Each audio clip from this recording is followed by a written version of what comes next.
Ang dami po mga kalsada na sementado na, ginigiba. Tumawa kayo kasi I'm sure you agree with that. Ginigiba, tapos sinisemento uli. Samantalang tuwing nakikita namin yung kami sa probinsya namin, sumasakit yung dibdib namin. Bakit? Ang dami naming kalsada na hindi pa nga na semento eh. So yung iba, nagpapalit na ng semento, maayos pa naman.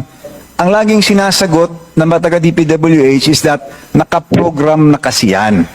Di ba po ang program naman, tao naman ang gumagawa. Di pwede rin baguhin ng tao na naaangkop sa pangangailangan ng mga taong bayan. Di ba po? Secretary, hopefully, malagyan natin ng konting sense ang DPWH ngayon, yung hindi kailangan palitan, huwag na muna nating palitan.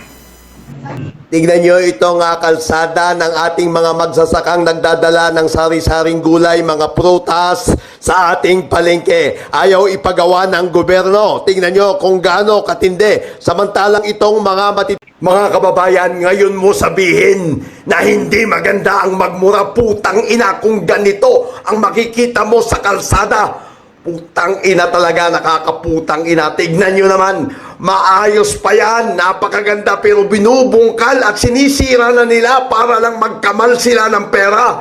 Putang inang gobyerno, kailan kayo magbabago?